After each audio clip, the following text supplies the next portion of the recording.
আসসালামু আলাইকুম everyone, welcome to my mini blog. সবাইকে জানাচ্ছি ঈদের অনেক শুভেচ্ছা। ঈদ মোবারক। ছোটবেলা থেকেই না আমার ঈদের আগের দিন থেকে কোনো ঘুম হয় না, তাই একটুখানি ঘুমিয়ে খুব দ্রুত সকালে উঠে যাই।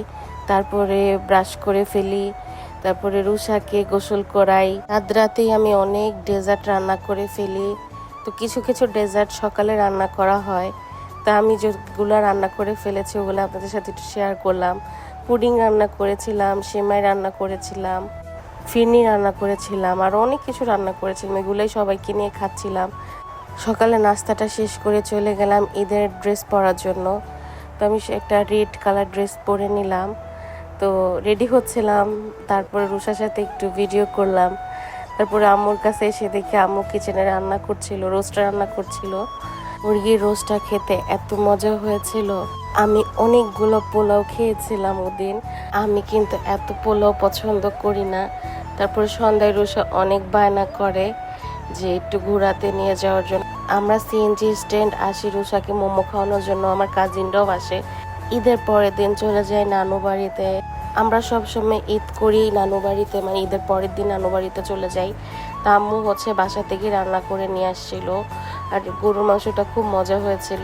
আমরা সবাই বিকালে একটু হাঁটতে বের হই। আর নানু বাড়ির রাস্তাটা খুবই সুন্দর, মানে দুই পাশে সবুজ, মাঝখানে তাল গাছগুলো খুবই ভালো লাগে। আমার নানু বাড়িতে এই রাস্তাটাই সবচেয়ে সুন্দর রাস্তা, অনেক বাতাসও থাকে।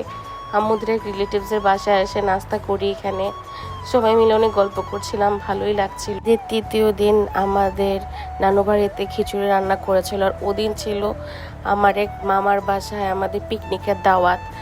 তো ওইখানে উনি আমাদের জন্য অনেক আইটেম রান্না করে। এখানে গরুর মাংস রান্না করা হচ্ছিল, আর আমি বসে বসে তদারকি করছিলাম। তো রেডি হওয়ার জন্য বাসায় যখন আসি, এসে দেখি নানু বাড়ির ছোট পুকুরে মাছ ধরছিল। এটা দেখে খুব ভালো লাগছিল।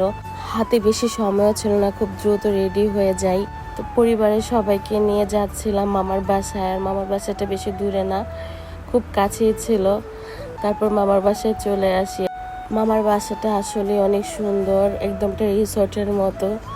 তো এখানে দেখছিলাম আত্মীয় স্বজনরা অনেকে খেতে বসে পড়েছে, সবাই খাচ্ছিল, আর আমাদেরকে বলছিল কেন এত লেট করে আসলাম। খুব তাড়াতাড়ি খেতে বসে পড়ে যাই। তারপরে রান্নাগুলো খুবই মজা ছিল, রোস্ট আর গরুর মাংস ছিল। তারপর নানার বাসায় চলে যায়। নানার বাসাটা একটা বাগান বাড়ির মতো, খুবই সুন্দর লাগছিল। রাতে সবাই এসে গানের কলি খেলছিলাম। ঈদের ব্লগটা এতটুকু পর্যন্ত ছিল। নিজের মুখে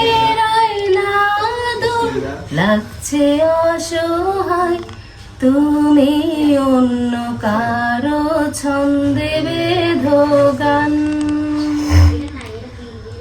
তুমি অন্য কারো ছন্দে বেঁধো গান। তুমি যাকে ভালোবাসো, স্নানের ঘরে বাষ্পে ভাসো, তার জীবনে ঝড়। তোমার কথার শব্দ দূষণ, তোমার গলার স্বর। আমার দরজায় খিল দিয়েছি, আমার দারুণ জ্বর, তুমি অন্য কারো